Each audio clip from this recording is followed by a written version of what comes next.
They lit the torches for executions, not for queens. Smoke coiled in the vaulted ceiling of the great hall, turning the moonlight that fell through the high slits of windows into smeared silver.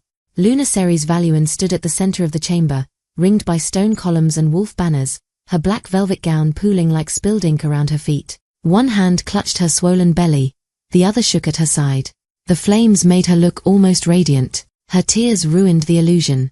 Behind her, Alpha King Thalion Blackclaw watched in rigid silence, shoulders stiff beneath his fur-lined cloak. His expression was carved from the same cold stone that built the hall, except for his eyes. Those burned. He did not look at her. He looked at the Omega kneeling in chains at her feet. "Kneel, Ceres," Thalion said. His voice was low, dangerous, rippling through the gathered crowd of nobles and warriors. Her spine straightened. The crown braided into her dark hair felt suddenly heavy. "I am already standing trial," she replied, and her voice carried, thinner than she liked, but steady. On the dais above them, Elder Harvorn rose, staff in hand. The gold rings in his graying beard clinked as he spoke. "The kingdom demands the father's name," he pronounced. "By moon and blood, the truth will be answered tonight." At Ceres's feet, the Omega raised his head a fraction. Dirt streaked Rowan's cheek, dried blood crusted at the corner of his mouth. "Don't say it," he whispered, eyes fixed on the flagstones. "Please, my lady. Don't. I won't let you die for me, Rowan," Ceres breathed, barely moving her lips. Thalion took a single step closer, boots echoing. "Then give me the truth," he snapped. A muscle twitched at his jaw. "Say my name, Ceres. End this." From the packed gallery above, a voice rang out, half plea, half accusation. "Luna, don't shame us." Another elder slammed his staff against stone. "Answer, or the Omega bleeds," he barked. "The pack must know if its heir is pure." For a heartbeat, the hall went utterly still. Ceres felt every gaze pin her like a dagger. The nobles in jeweled collars, the warriors with hands resting on sword hilts, the trembling servants pressed into the shadows, they all waited to see if their Luna would save her king's pride or a nameless Omega. The child shifted under her palm, a slow roll that stole the air from her lungs. Heat bloomed beneath her skin, not entirely natural. Not entirely human. A faint shimmer pulsed under her fingers, there and gone in an instant. No one seemed to notice. They thought they were interrogating a scandal. They did not understand that the real crime sat curled beneath her heart, whispering in silver light. Her throat closed. The lie the council had told her to say felt like glass on her tongue. Say it, she had been urged in whispers before the tribunal. Say the king's name and we will spare the Omega a slow death. We'll make it clean. But nothing about this night was clean. Rowan's chains rasped as he forced himself upright on his knees. "Your Majesty," he rasped, directing his words to Thalion, not her. "She owes me nothing. I forced my way into—" "Silence," Thalion snarled, a growl undercutting the word. The king's power prickled over Ceres's skin like static, demanding obedience. For years, she had bowed to that command without thinking. Tonight, something foreign inside her resisted. Her heart pounded. The torches along the walls hissed and flared, their flames stretching like they were reaching for her. In the faces above, she saw hunger, fear, and something uglier, relief. If she confessed, they could be outraged and smug and satisfied, all at once. The Luna had fallen. Their laws worked. "Luna Ceres," Elder Harvorn pressed, leaning on his staff. "By our customs and by the goddess, did the Alpha King sire the heir you carry?" The question slammed through her like a blow. If she said yes, Rowan might live but the child would be claimed by the very council that wanted to cut it from her. If she said no, the Omega at her feet would die before dawn. And if she said nothing, Thalion's hand slid to the hilt of his sword. "Look at me," he ordered. Against her better judgment, she did. Once, there had been warmth in those dark eyes. Not love, perhaps, but a quiet respect. Tonight there was only betrayal. And beneath that, terror. Not of her, but of what losing this child would mean for his throne. "Tell them," he said softly, so only she and Rowan could hear. "Give me the words and I will protect you." He could not protect what he did not own. Ceres swallowed hard. The child flared again inside her, a push of warmth that rolled through her veins, turning her fear sharp and bright. For a heartbeat, she heard something, not quite a voice, not words, more like intent. A fierce, instinctive refusal. Her fingers tightened over her belly. Thalion's face hardened. "Very well," he said, pulling his sword free with a hiss of steel. Then I will take the answer from his blood. The crowd roared its approval, a wave of sound that crashed over her. Rowan's shoulders hunched. His breath came fast. No. Ceres lurched forward, 1 step, 2, but the swell of her stomach stole her balance. The king brushed past her, cloak whispering against her skirts as he moved toward Rowan. By the authority of the crown, Thalion declared, raising his blade, I condemn this Omega. The child kicked. Pain tore through Ceres so violently she screamed. Heat exploded under her skin, no longer gentle but searing. Light surged from beneath her palm, spilling through the black velvet of her gown like molten gold. Every torch in the hall flared. The sound around her warped, voices stretching and slowing as if the world had been dropped into water. Ceres fell to her knees, hands cradling her belly. The glow grew brighter, blinding, until she could no longer see stone or banners or even Rowan's terrified face, only a swirling sea of silver gold. Somewhere inside that light, something pulsed back at her. Not just her child. A power older than every law that held this hall together. You are not alone, it seemed to say. Not tonight. Ceres gasped, tears scorching her cheeks. The floor trembled under her as cracks spiderwebbed out from where she knelt. Elder Harvorn shouted something she couldn't hear. Thalion's sword struck an invisible barrier inches from Rowan's throat and shattered into glittering shards. The hall erupted into screams. They wanted the father's name. Instead, the kingdom had just met its heir. The light receded as suddenly as it had burst forth, leaving Ceres shaking, the torches sputtering, the scent of ozone thick in the air. She could feel every heartbeat in the room, pounding against her skull. This was the night everything broke. But the first fracture had appeared long before, on a rain-soaked evening in the servants' corridors, when a tired Luna lost and a nameless Omega collided in the dark. Before the torches and the judgment, before the glow and the shattering steel, there had been only 2 people and a secret neither of them understood. To see how a queen came to stand between a king, an Omega, and an unborn war, we have to go back. Back to 6 months earlier, when Ceres Valuin still believed her crown might save her. Rain had fallen all afternoon, turning the castle corridors cold and slick with damp stone. Most of the palace had already retreated to warm hearths and early sleep, but Luna Ceres Valuin walked alone, fingertips brushing the wall for balance. Her ceremonial gown, heavy, embroidered, suffocating, clung to her like a second skin, weighing down every step. She had fled the council chamber only minutes before. The echoes of their voices still clung to her ears. We cannot delay any longer, Luna. The kingdom requires an heir. Perhaps the goddess does not favor this union. No Luna in 2 centuries has failed this long. She had bowed her head, hands folded politely, as though each word wasn't another stone added to the cage around her ribs. The corridor lanterns flickered in the storm wind. She pulled her cloak tighter around her shoulders, breath trembling in her chest. It wasn't fear, not exactly. More like exhaustion carved so deep it scraped bone. She had looped the entire west wing twice and didn't realize it until she reached the same tapestry again, a depiction of the first Alpha King slaying a serpent beneath a full moon.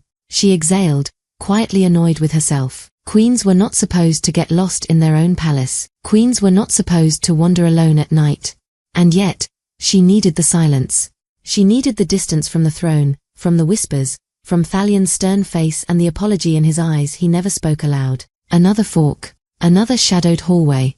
She hesitated, and heard footsteps, fast, uneven, getting closer. Ceres turned just as a figure rounded the corner, nearly colliding with her. A young man skidded to a stop, arms full of firewood. A log tumbled from his grip and hit the floor, rolling until it tapped her boot. His face went instantly pale. Then he dropped to his knees so fast the wood clattered loudly behind him. Forgive me, Luna, he stammered, bowing so low his forehead nearly touched the flagstones. Wet dark hair clung to his forehead, shoulders trembling under a simple linen shirt. I didn't see, I would never. It's all right, Ceres said, startled by the intensity of his terror. Truly, I'm unharmed. He froze, as though the idea that she might not punish him was impossible to process. She crouched carefully, ignoring the weight of her heavy gown, and picked up the fallen log. When she extended it toward him, he finally lifted his gaze, only for a heartbeat. Brown eyes. Wide. Frightened. But something else moved behind them too, something soft and deeply human. I should have been more careful, she said, offering the log again. His hands trembled as he accepted it. Thank you, my lady. The formal title felt wrong coming from him, but she didn't know why. She brushed the feeling aside. He struggled to gather the rest of the wood, nearly dropping half again before she stepped in. "Allow me?" she asked. He nearly choked. No, please, I can't let the Luna carry firewood." He tried to gather everything in one arm, nearly toppling. Ceres blinked. Then, unexpectedly, she laughed. A small, quiet laugh, the kind she hadn't heard from herself in months. He froze again, confused, cheeks flushing red. "I simply meant," she said, gentler now, "that if you drop any more, we might both be gathering pieces till sunrise." A flicker of a smile tugged at the corner of his mouth before he smothered it. "It's Rowan, my lady," he said softly. "I work in the lower hearth rooms." "Rowan," she repeated, letting the name settle between them. Thunder cracked overhead, rattling the windows. "You're soaked," she observed. His shirt clung to him, his hands were red from cold. "The palace shouldn't send anyone out in this weather." "They didn't," he admitted quietly. "The lower hearth fires were dying. I went before the guards noticed." Ceres's heart pinched. Risking punishment to keep warmth in rooms she doubted the council even remembered existed. "That was brave," she said. Rowan shook his head fiercely. "Not brave, just necessary." His gaze flicked up, then down again. "People say you don't see us, my lady. Omegas. But I think they're wrong." No one had ever said such a thing to her before. "My role is to serve the entire pack," she said, though her voice wavered. "Even those the council overlooks." He gave her a look then. Brief, honest. It lasted barely a second, but Ceres felt it like warmth in her chest. Thunder rolled again. "You're shivering," Rowan whispered. "You should return inside. The storm's only getting worse." She nodded, though she didn't move. Something in his presence felt strangely grounding, like a quiet place carved out of the chaos of the crown. A shout echoed down the hall. "Omega!" 2 guards turned the corner, torches held high. Rowan stiffened instantly, every muscle locking, fear pulsing off him like heat. "There you are," one guard barked. "You always wander. Move. The south hall is flooding, your mess to clean." Rowan lowered his head. "Yes, sir." "Careful," Ceres said sharply. He nearly slipped carrying firewood. "Perhaps a sign." "It's Omega work, Luna," the guard interrupted, tone softening only because of her title. "He's used to it." Ceres's jaw tightened. Rowan didn't dare look at her again. He bowed deeply. "Good night, my lady." She watched him disappear between the guards, the torchlight swallowing him whole. Only when he had gone did she realize she was still smiling. Later that week, she spotted Rowan again, this time in the gardens at dusk, balancing a crate of herbs on one shoulder. He moved like someone born into silence, careful never to disturb a noble, a warrior, or even another servant. She found herself pausing mid-path. "Rowan," she called softly. He nearly dropped the crate again. Luna. "You're avoiding me," she said. His cheeks flushed. I didn't want to overstep. Omegas aren't meant to speak with the crown unless I decide who may speak with me," she said, stepping closer. His breath caught. "Yes, my lady." Ceres glanced around. The garden was empty except for the hum of night insects. The air smelled of wet soil and lavender. "Walk with me," she said. His eyes widened like she'd asked him to touch the moon. I shouldn't. Rowan." He relented. They walked beneath arching vines, the lanterns above glowing with soft amber light. For a while, neither spoke. Then Rowan said timidly, "You seemed unhappy that night, when we first met." Ceres exhaled. "You noticed. You looked like someone carrying a weight too heavy alone." She stopped walking. He froze. I'm sorry. That was too bold." "No," she whispered.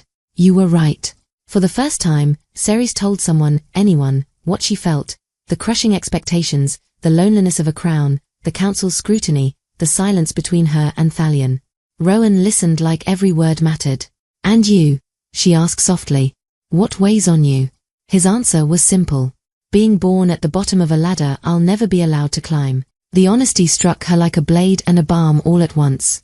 Rain began to fall again, just a mist, gentle and cool. Rowan set his crate down, lifting his face to the sky. A small smile, soft, private, bloomed on his lips. Ceres stared at him. She hadn't realized how starved she was for moments like this, for anyone who saw her as more than a crown. Anyone who made the world feel wide, not caged.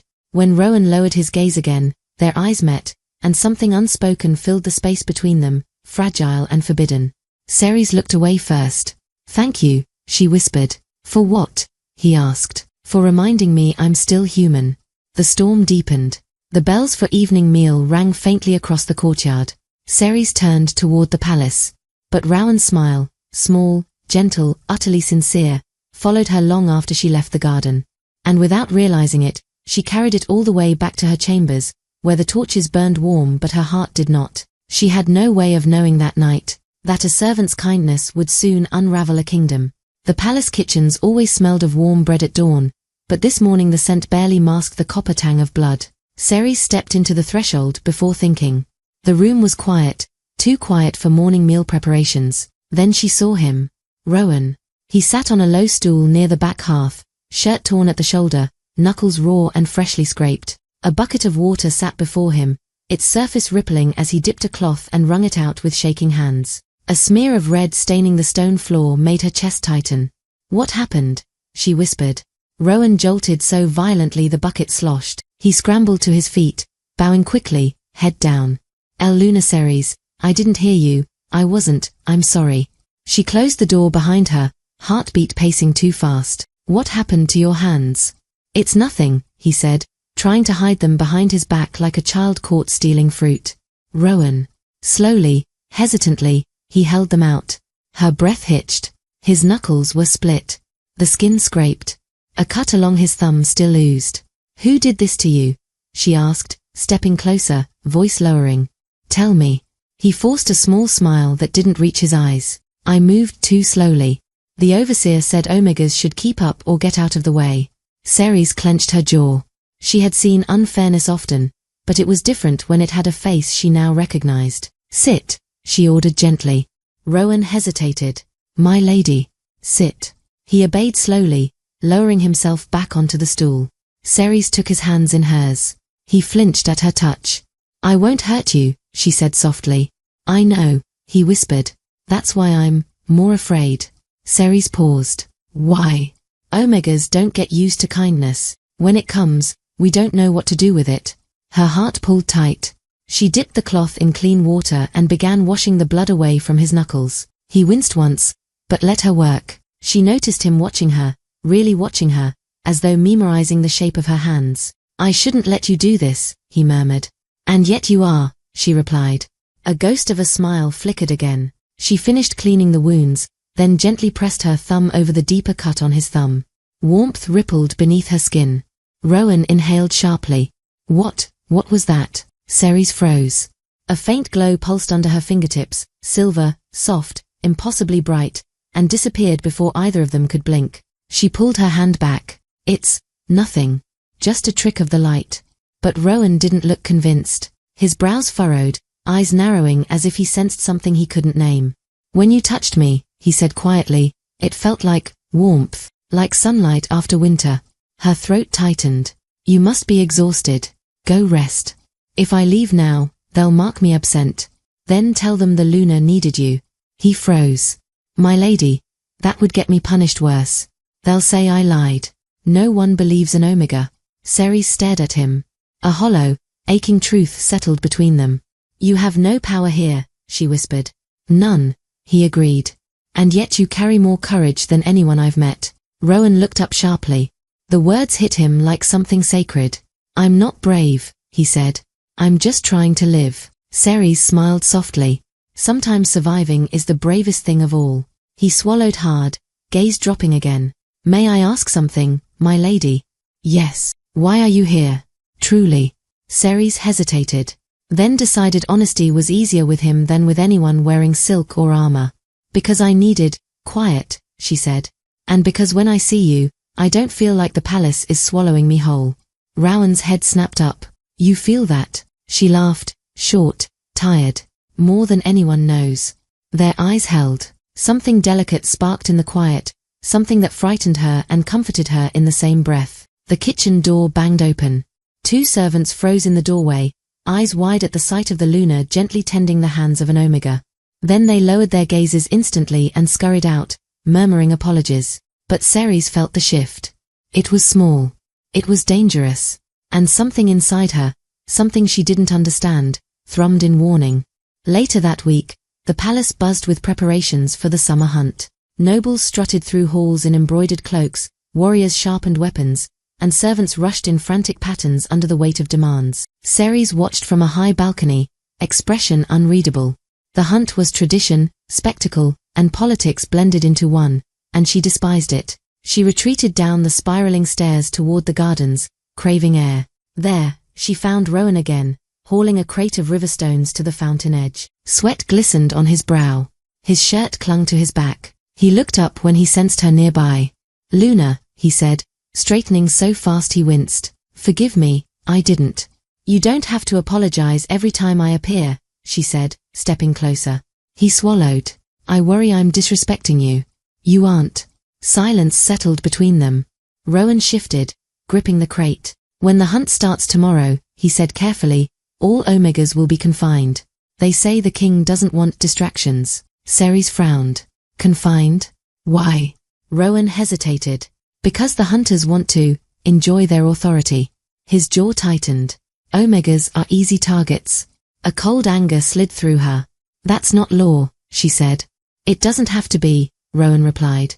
Ceres exhaled slowly. "I'll speak to Thalion." Rowan's eyes softened with something like gratitude and despair. "If you do, they'll know who told you." "Let them," she said. His gaze dropped to the stones at his feet. "Why do you risk so much for someone like me?" "Someone like you," she repeated quietly, "is the first person who's spoken to me honestly in months." Rowan's breath hitched. She could almost hear the question in his heartbeat. "What am I allowed to feel?" A thundercloud broke somewhere above them, sending a light drizzle over the fountain. Rowan lifted his face to the sky again, just like that first night, letting the cool droplets settle on his cheeks. Ceres watched him. He looked young, human, real. Everything the palace wasn't. The drizzle deepened into rain, and Rowan blinked through it. "My lady, you'll get soaked." "I don't mind." He smiled, really smiled this time. A soft, shy, luminous curve of lips that warmed her more than any cloak. "Careful," he murmured, voice low. "If you stay in the rain with me, they'll say the Luna's lost her crown." Ceres couldn't help it. She smiled back. "Let them talk." His breath caught. And for a moment, one fragile, forbidden moment, Ceres allowed herself to imagine a life not built of duty and expectation. A life where a queen could walk beside a servant without the world burning around them. The rain eased. Rowan lowered his gaze again, suddenly flustered. "I should get these stones stacked," he said. "If the overseer sees me lingering." "Then don't linger," she said softly. "Walk with me." His shoulders tensed. "My lady, that's not allowed." "It wasn't a command," she replied. "Only an invitation." He hesitated. Then, slowly, he set the crate aside. They walked beneath the garden arches in silence, close enough to share breath, far enough to deny accusations. But something in the air changed. A spark. A pull. A beginning. One Ceres would remember for the rest of her life. Because this small choice, this simple walk, was the first step toward breaking a kingdom. The first sign came quietly. Ceres stood before her mirror one morning, sunlight spilling through the window, warming the stone floor beneath her bare feet. She had barely slept. Her dreams kept slipping into Rowan's smile, his hands, his voice, soft and careful in a world that demanded he shrink. She touched her stomach, expecting nothing, the gesture a habit born of dread and hope. Then she froze. A faint flutter. Not pain. Not illness. Movement. Her breath trembled as she pressed her hand harder. The flutter came again, small, delicate, like a bird beating its wings against the inside of her ribs. "No," she whispered. "No, no, goddess." But tears spilled before she could stop them.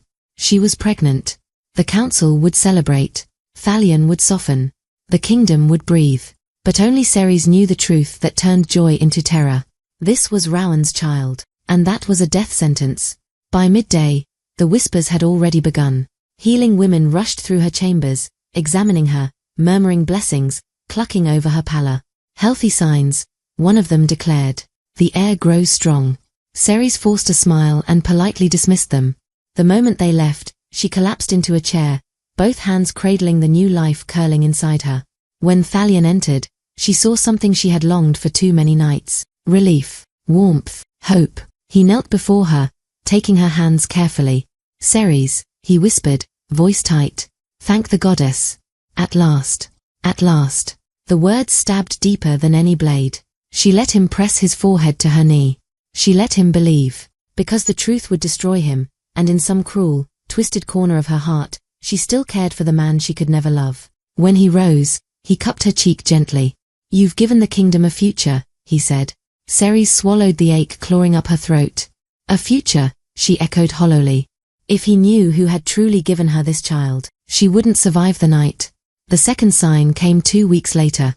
Ceres sat alone in her chambers, reading correspondence by candlelight. Her belly had grown subtly, enough for the silk to stretch softly over her skin. She shifted, breathing through another wave of nausea. Then, a warm pulse. It rolled beneath her skin, glowing faintly. She gasped as a flash of silver rippled outward, illuminating the room for a heartbeat before fading. Her blood chilled. Silver, she whispered. Not gold. Not moonlight. Silver. The mark of the Hizari bloodline. A legend. A myth. A threat. The child had awakened early. She had no time to react before the chamber door slammed open. Elder Harvorn entered, flanked by 2 council members. Luna Ceres, he said, bowing stiffly, eyes sharp. We sensed a disturbance. Ceres pressed a hand protectively to her stomach. Disturbance. As if raw magic brushed the palace wards, Harvorn said, stepping closer. Have you felt anything unusual? No. She forced her breathing to calm. Merely exhaustion. The pregnancy. Show us your hands, he interrupted. She hesitated. Now. Slowly, she lifted her hands. Harvorn inspected them closely, searching for signs of magic flare. Her skin was pale, clammy, but perfectly normal. He narrowed his gaze. We will send a midwife trained in blood purity checks. Blood purity, she repeated. For the heir, he said coldly. Surely you understand. Of course she understood. They feared impurity more than death itself. When they left, she sank against the door, hand trembling over her stomach. Please, she whispered to the life inside her. Please stay quiet. I'll protect you. Just stay quiet. The child pulsed once, gentle and warm, like a promise. The third sign was impossible to hide. During a fierce storm, thunder cracked so close the windows rattled. Ceres jolted awake in her bed. Her heart raced. Something felt wrong. Rowan. A sharp, instinctive dread cut through her. She shoved her blankets aside, moving down the corridor in the dark. Rain pounded outside, lightning flashing. The dread intensified with every step, an unseen cord tightening, pulling her downward, toward the servant undercells. She reached the lowest hall. Rowan wasn't there.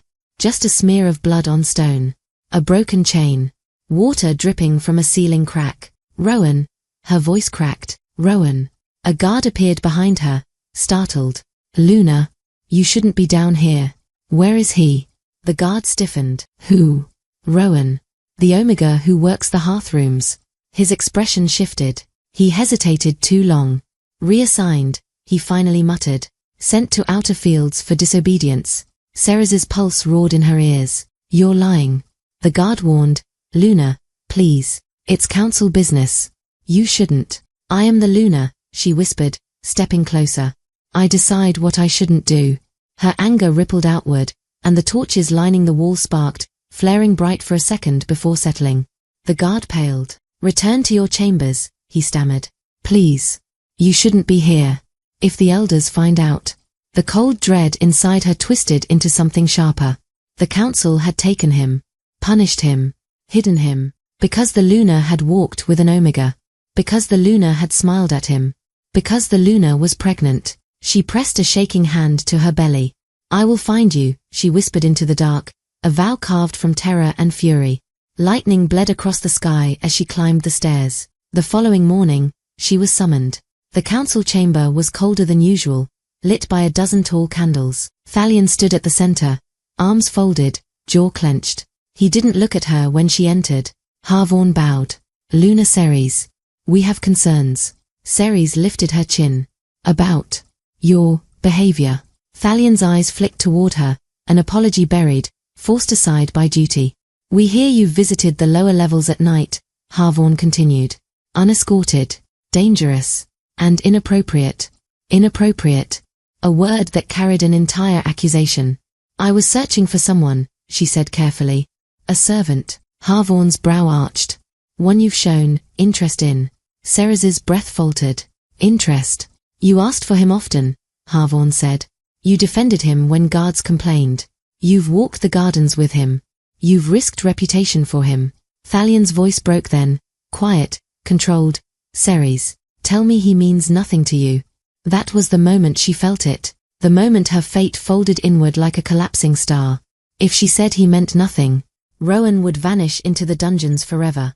If she told the truth, she would be executed by nightfall. The child stirred, sensing her unease. Ceres placed a hand over her stomach. Rowan is innocent, she said. Harvorn smiled thinly. We will decide that. 2 guards closed the chamber doors. Ceres felt the walls shifting inward, felt the first stones of her prison stacking high. She understood then. They would break Rowan. They would break her. They would take the child, unless she acted first. That night, Ceres stood at her window, watching storm clouds gather once more.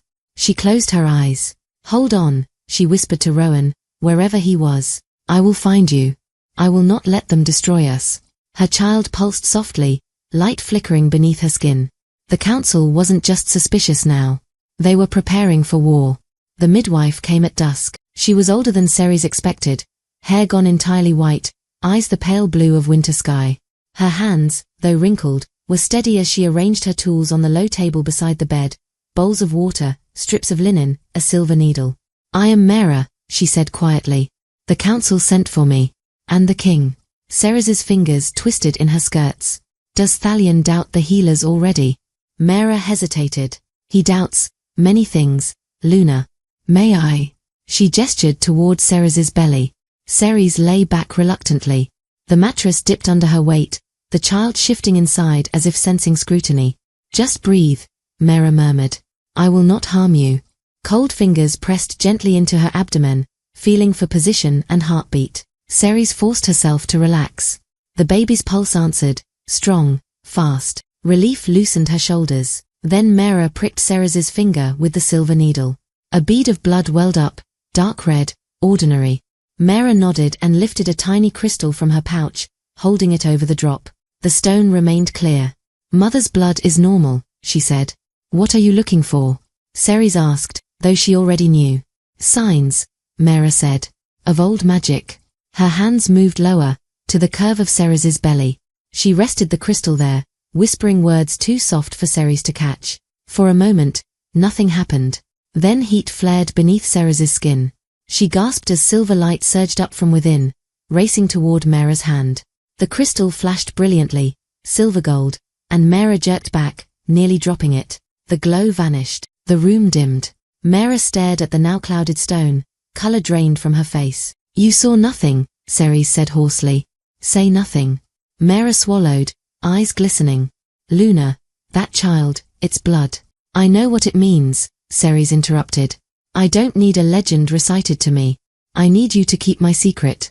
Mera's hands shook. The council will ask. They always do. Then lie, Ceres whispered. Please. Mera looked at her for a long time, grief warring with fear. I served 3 queens before you, she said finally. None of them ever begged me to lie. Her gaze softened. But none of them carried Hizari blood, either. She closed her fingers around the crystal, hiding its glow, and dipped it quietly into the water bowl. When they ask, Mera said, voice trembling but firm, I will tell them the child is strong and healthy. Nothing more. Ceres exhaled shakily. Thank you. Mera gathered her tools. At the door, she paused. But Luna, secrets that shine that bright rarely stay buried. I know, Ceres whispered. When she was alone, Ceres pressed both hands to her belly. We are running out of time, she murmured. The child pushed back, calm, trusting. Time ran out faster than she expected. The next day, Thalion summoned her to his private war room. Maps lay scattered across the long table, frontier lines, supply routes, red markers where foes clustered. The king stood at the window, hands braced on the stone sill, gaze fixed on the distant mountains. When Ceres entered, he didn't turn. You went to the undercells, he said. No greeting. No softness. She clasped her hands together. Yes. After you were expressly told it was unsafe, and unsuitable for a Luna. They took him, she said. They took Rowan because of me. Thalion spun, cloak flaring. Because of you. His eyes burned. Or because of what you did with him. Ceres's heart stuttered. What have they told you? That you've been wandering the palace at night, he said coldly.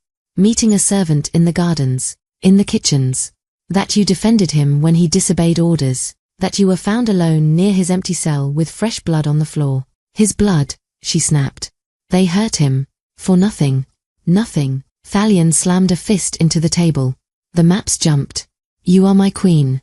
The mother of our supposed heir. And you spent your nights with an Omega? Do you understand what that makes you look like? Human, she shot back before she could stop herself. Silence fell heavy between them. You think I don't see you, he said quietly. You think I wanted you caged by law and tradition? I have fought the council for you more times than you know. But this, his voice cracked, this I cannot fight, Ceres. Not if it's true. She looked away. Tell me, he said, stepping closer. Tell me he means nothing. Tell me the child is mine. Give me that, and I will tear this palace apart to bring you peace. The child moved inside her, slow, steady, utterly unrepentant. Ceres's throat burned.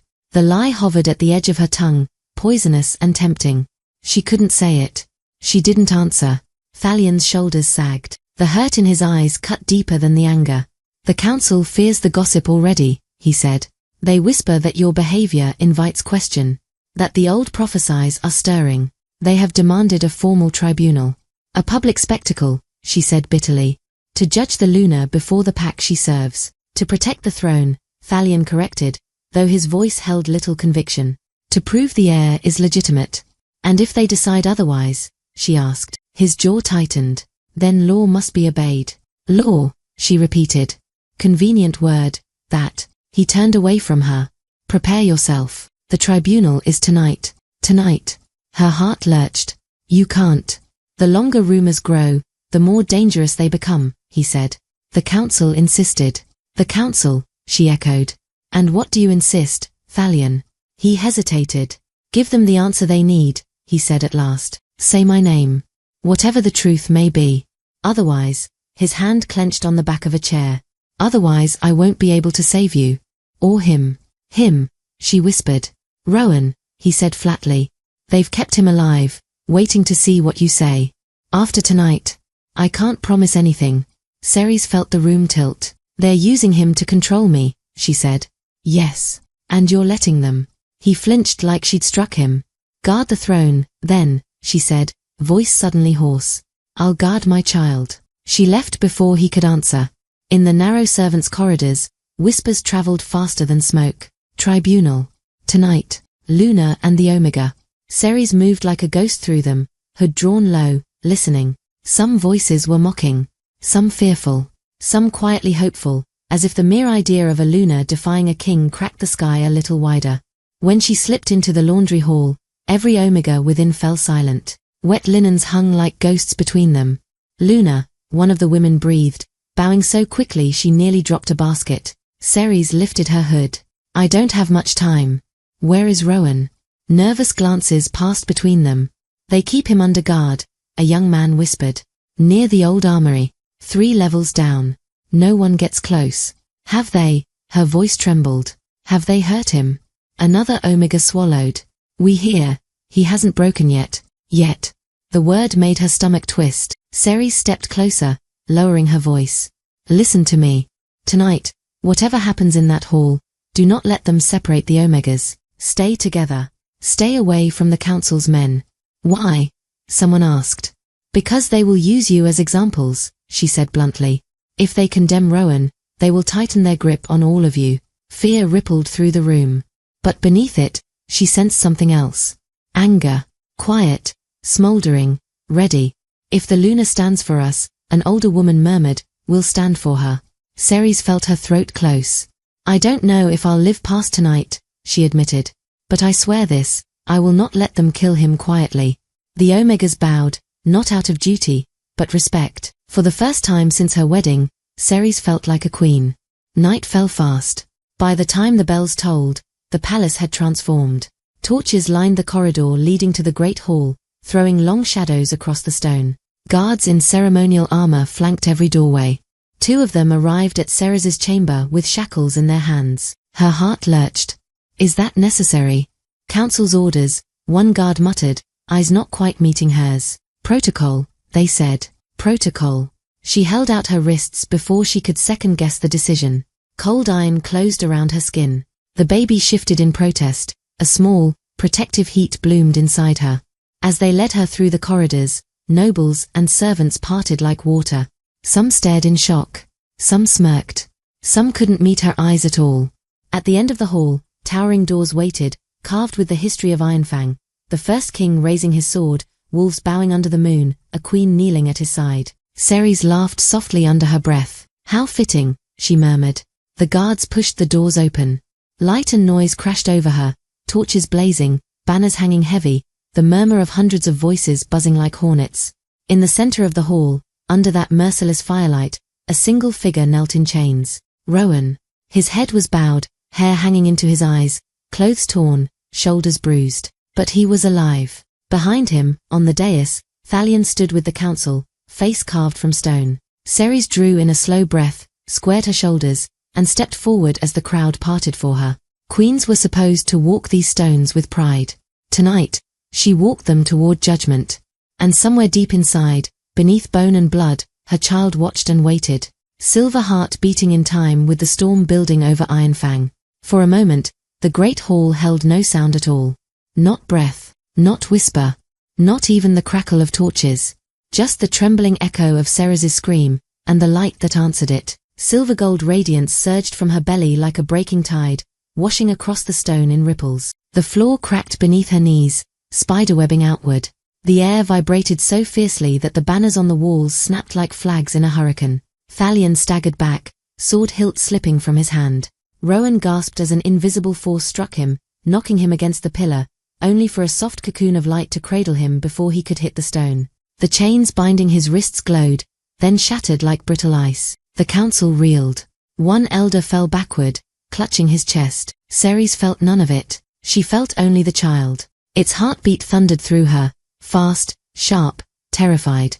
The heat radiating from her belly climbed up her spine, twisting around her ribs like something alive. Then, not words, not speech, but intention flooded her mind. Danger. Father. Protect. Her hands shook. I'm here, she whispered, voice breaking. I'm here, little one. The light pulsed in response, softer now, wrapping around her like a warm cloak. The radiance retreated slightly, hovering over Rowan like a shield. Gasps rippled through the hall.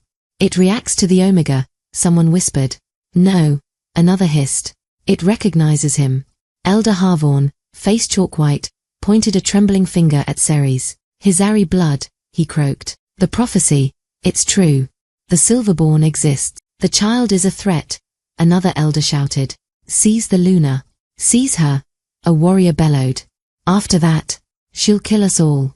I'm not killing anyone, Ceres said, rising slowly, the light swirling with each breath. Her eyes glowed faintly, pupils rimmed in soft silver. But I will protect my child. Thalion found his voice then, ragged, disbelieving. Ceres, he said, stepping forward cautiously, like approaching a wounded animal. Tell me this isn't what it looks like. She turned to him, heart aching. I never wanted this, Thalion. I asked you for the truth, he said through clenched teeth, and instead you let the entire kingdom see your betrayal. It wasn't betrayal, she whispered. It was survival. Survival would have been giving me the air I needed, he roared. A growl rolled through her, unbidden, instinctive. The torches flared, answering her fury. The child inside her pressed against her skin, reacting to the hostility aimed at its father. Lightning cracked outside, thunder rattling the windows. Rowan pushed himself to his feet, eyes wide, chest heaving. Your Majesty, please, don't punish her. It was my fault. The council erupted. Confession. Treason. Kill the Omega. Save the throne. Ceres spun toward Rowan as fear spiked through him, fear so sharp it sliced through her senses. The child reacted instantly. Light exploded outward, blasting several guards off their feet. Rowan stared at the glowing aura that wrapped around him like a second skin, eyes shining in disbelief. It's protecting me, he whispered. Because you're its father, Ceres said, loud enough for the council, the nobles, and every whisperer in the gallery to hear. Because you are the blood it knows. The hall went silent. Every face turned toward Rowan, some horrified, some fascinated, some ready to spill his blood. Thalion's face paled. "Ceres, don't do this. I am done lying," she said. A strangled cry came from one of the noblewomen. Warriors reached for their blades. The council surged toward Thalion, demanding he condemn the child, the Omega, the Luna. Harvorn slammed his staff onto the stone. "Invoke the old law. The Luna's challenge." A murmur swept the hall. "No," Thalion barked. "We can settle this without." "You cannot," Harvorn snarled. "She has defied the throne. She has conceived a Silverborn outside your line. The kingdom must decide whether the king survives, or her." The crowd trembled. A Luna's challenge hadn't been invoked in 4 generations, when a queen threatened to overthrow her own mate. Thalion stepped toward Ceres, voice tight with desperation. "Tell me you didn't bond with him. Tell me you didn't." She shook her head. "I can't change what is true." "Then choose," Harvorn said. "Submit to annulment and surrender the Silverborn, or challenge the king for your life." "Challenge," Rowan whispered. "Ceres, no." Ceres placed a hand on her stomach, feeling the child's fierce heartbeat. "If I submit, they'll kill the baby." Thalion flinched. "You know it," she whispered to him. "You know the council fears what it is." Thalion didn't deny it. For the first time, Ceres saw not a king, but a man cornered by expectations, laws older than him, and a crown that demanded blood to stay balanced. "Ceres," he pleaded. "Don't do this. Don't make me your enemy." Tears stung her eyes. "You were never my enemy. Then choose me."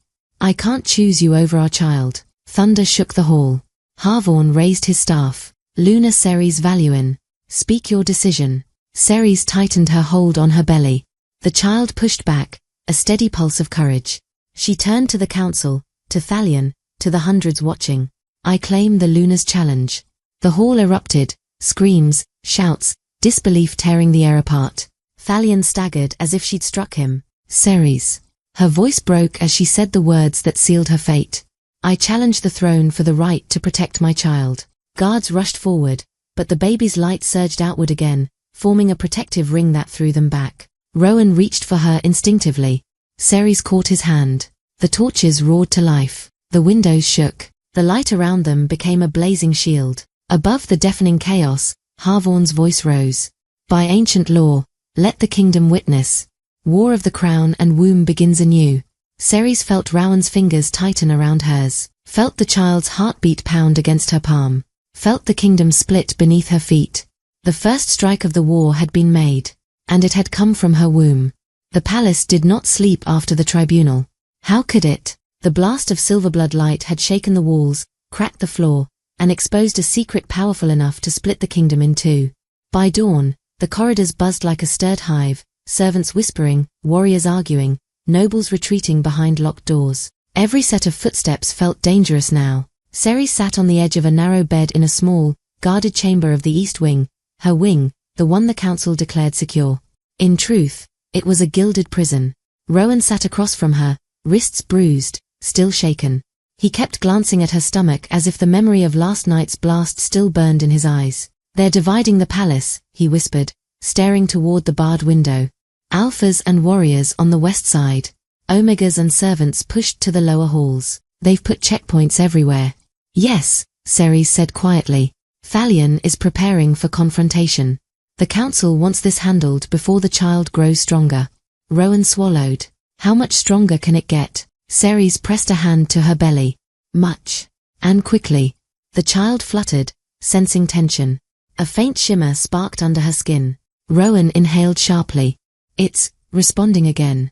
"It feels your fear," Ceres said. "You're connected. Through blood. Through the bond we never meant to create." He looked away, shame flickering in his eyes. "I never wanted to cause you pain." "You didn't," she said softly. "You gave me something pure in a place that forgot what purity meant." Before Rowan could answer, voices erupted outside. "Open the door. By order of the council. Let us see the Luna. This wing is compromised." Ceres stood. Rowan tensed. A guard shoved the door open. He was young, too young to look this frightened. "Luna, please.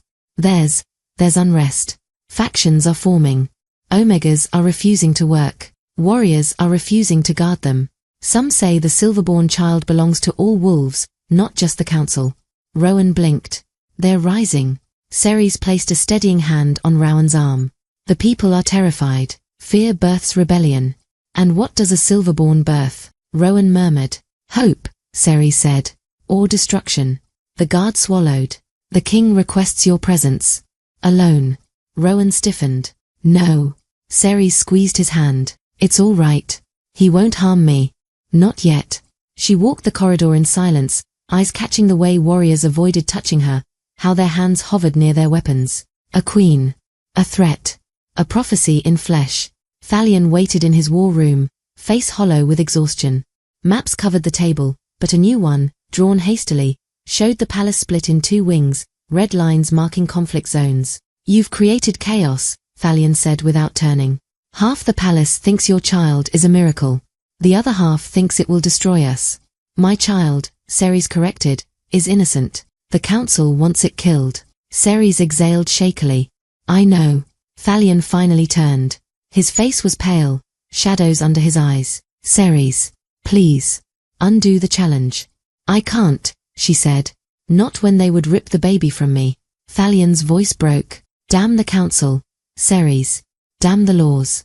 If you withdraw your challenge, I can still protect you. You can protect me, she whispered, but not Rowan. Not the child. Not from your council. Thalion flinched. She stepped closer. If you want peace, call off the hunt. Refuse their demands. Stand with me. A muscle ticked in his jaw. I cannot betray the throne. You mean you cannot betray the men who tell you how to rule? His voice rose. They speak for our ancestors, our laws, our survival. And what do I speak for? Ceres demanded. What does our child speak for? Nothing. Worthless. Disposable. Thalion's silence was answer enough. Ceres's heart cracked. You're choosing them, she said softly. I'm choosing the kingdom, he replied. No, she whispered. You're choosing fear. She walked away. He didn't follow. Back in the east wing, Rowan paced. They didn't harm you? He asked immediately. No, Ceres said. But Thalion won't protect us anymore. Rowan clenched his fists. Then we protect ourselves. She smiled sadly. And how do two people protect themselves against an army? We're not two, Rowan said quietly. She frowned. What do you mean? He led her to the far end of the corridor where a door cracked open. Inside, a dozen Omegas waited, eyes tired, bodies bruised, but chins raised in defiance. Some carried kitchen knives. Others held broken chair legs. A few held nothing but determination. We stand with you, Luna, an older woman said, bowing. The council has never cared for us. You did. And now your child carries power none of them understand. Rowan stepped forward, voice steady. We'll keep watch while you rest. We'll defend the hall. And when the time comes, we'll die for the Silverborn. Ceres's throat constricted. Please, she whispered. Don't die for me. Not for you, the woman corrected. For a better kingdom. Before Ceres could respond, a sharp knock rattled the door. A young Omega stumbled in, panting. They're coming, she gasped. Not the guards, the council's assassins. The room froze. How many? Ceres asked. 6. Masked, armed with silver-dipped blades. Rowan stepped instinctively in front of her. They're targeting you and the baby. And me. Ceres's heart hammered. We need to move. Now. But the corridor thundered with footsteps. Too late. The door burst open as masked figures lunged in, fast, silent, deadly. Rowan yanked Ceres behind him, grabbing a fallen chair leg. The Omegas surged forward as one. Clash. Screams. Thuds of bodies hitting stone. An assassin slashed for Ceres. Rowan blocked the blade with his arm, crying out as blood splattered across her gown. Rowan! She screamed. Before she could reach him, light erupted from her belly, violent, instinctive, unstoppable. The blast knocked every assassin backward. 3 hit the pillars with sickening cracks. 1 dropped his dagger. Another crawled for the exit. The child wasn't protecting her. It was protecting him.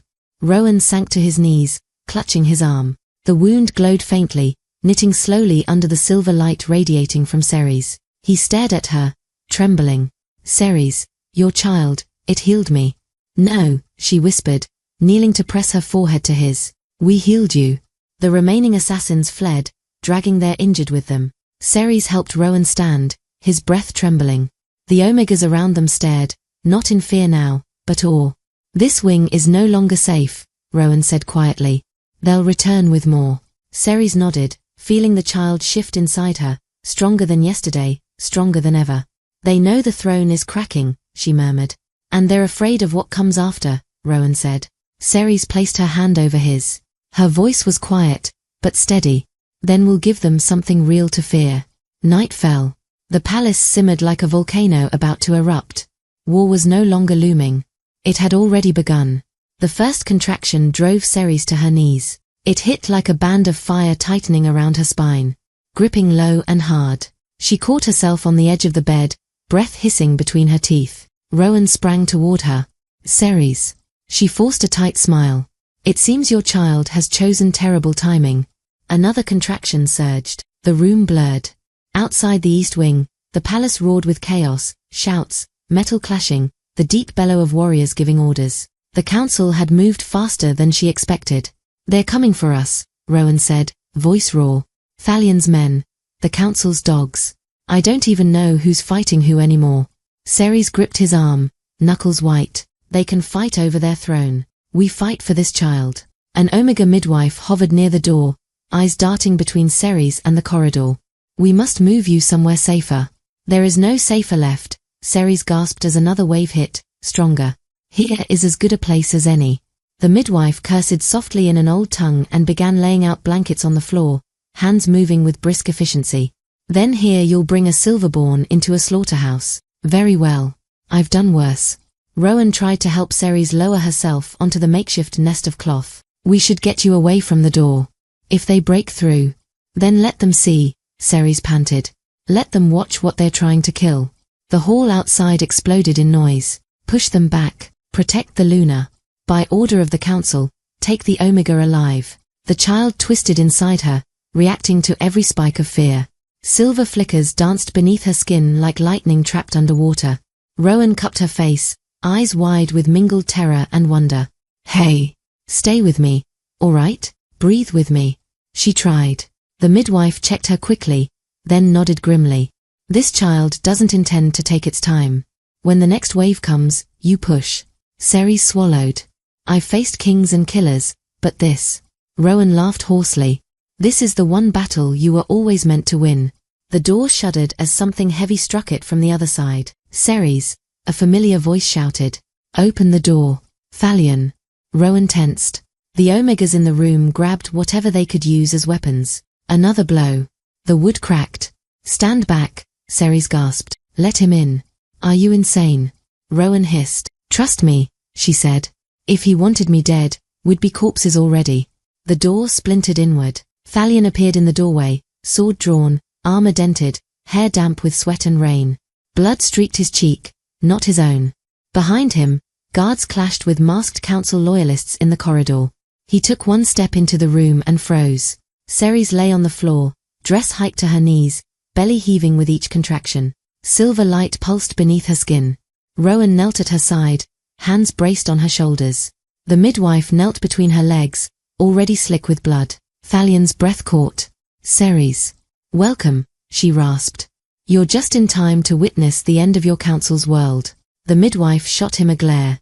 "If you're going to kill anyone, wait until I'm done. I hate wasting my work." From the corridor, Elder Harvorn's voice cut through the din.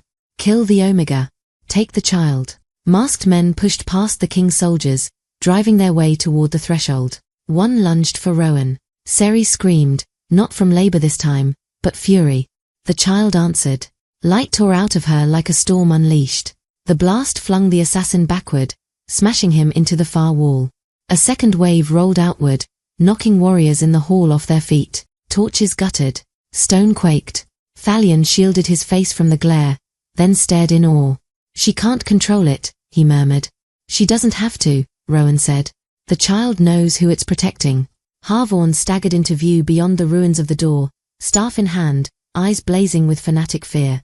"Abomination," he screamed. "If that thing is born, it will unmake everything we've built. Kill it now."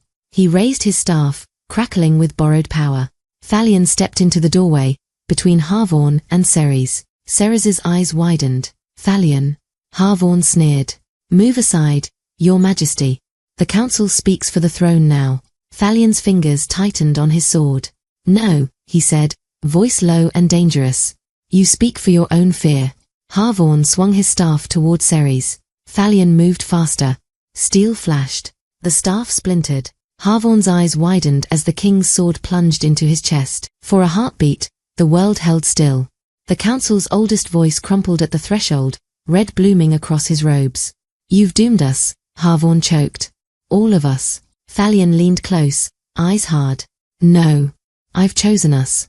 He ripped the sword free. Harvorn stopped moving. The corridor exploded into new chaos, some guards dropping their weapons in shock, others turning on the remaining council loyalists. Thalion stepped fully into the room, breathing hard. I won't let them take the child, he said quietly. Not for their laws. Not even for my pride. Another contraction slammed into Ceres. She cried out, nails digging into Rowan's arms. Now, Luna, the midwife barked. Push. Ceres bore down, vision tunneling. Pain burned through every nerve. Light poured from her skin, bathing the room in brilliant silver gold. She felt something shift, move, descend. Again, the midwife shouted. Ceres pushed until she thought she would shatter. Rowan kissed her forehead, whispering, you're almost there. I've got you. We've got you. Just a little more. With a final, guttural scream, Ceres pushed. And something small and impossibly bright slid into the world. The midwife caught the child with practiced hands, lifting it gently. For a moment, there was only silence and shimmering light. Then the baby cried. The sound rang like a bell through the battered room. The glow softened, settling around the newborn like a halo. Tiny fingers flexed, eyes blinking open, eyes the color of molten silver, rimmed with deep brown. Not Thalion's. Not fully Rowan's. Something new. Ceres sobbed, reaching out. The midwife laid the child on her chest. Warmth flooded her, drowning the pain. Hello, she whispered, voice breaking. My Silverborn. The baby quieted instantly, staring up at her with unblinking intensity. A tiny hand reached clumsily toward Rowan. He laughed through tears. Is that? She knows you, Ceres said. Behind them, Thalion stood very still. The baby's gaze shifted toward him. For a heartbeat, Ceres felt something pass between them. Not blood, not paternity, but recognition. The child's glow brightened, then softened again, as if weighing him in ways no law ever could. Thalion's sword clattered to the floor. He sank to his knees beside them, staring at the tiny, luminous face. He faltered. She. The midwife smiled wearily. Daughter. She's beautiful, Thalion whispered. Ceres watched him carefully. What will you do now, Alpha King? Kill us and keep your crown. He looked at her, then at Rowan, then at the baby. Outside, the battle sounds began to fade, confused shouts shifting into orders for ceasefire. The old council's command had shattered with Harvorn's fall. I have worn this crown for 10 years, Thalion said slowly. I have done terrible things to keep it. But the worst thing I could do now is let it crush what never should have been its enemy. He looked down at the child. By my word, he said, voice gaining strength, no one will harm the Silverborn. Or her parents. Anyone who tries will answer to me. Rowan blinked. Parents. Thalion gave a tired smile that hurt to look at. The blood in her veins may not be mine, but the kingdom she inherits will be. If I must choose between my pride and her future, then let my pride die. Ceres's eyes burned. Thalion. You claimed the Luna's challenge, he said. And you won, not by killing a king, but by waking him up. He rose, turned to the doorway, and shouted into the corridor. Hear me. The council's rule is broken. From this day, Omega, Beta, and Alpha stand under one law. And that law will answer to a Silverborn heir. Slowly, from the battered hall, voices answered. Some fearful, some doubtful, some hopeful, but not silent. Rowan looked at Ceres, then at the baby. What now? Ceres kissed their daughter's brow. Now we learn how to build a world she doesn't have to burn to survive. The child cooed softly, silver eyes reflecting torchlight and stormlight and something like dawn. For the first time, Ceres believed it. This might not be the end of their world. It might be the beginning of a better one. If Ceres's courage and the Silverborn's first cry gave you chills, don't forget to like this video, subscribe, and tell us in the comments where you're watching from. Your support turns one rebel Luna's choice into a whole new pack of stories.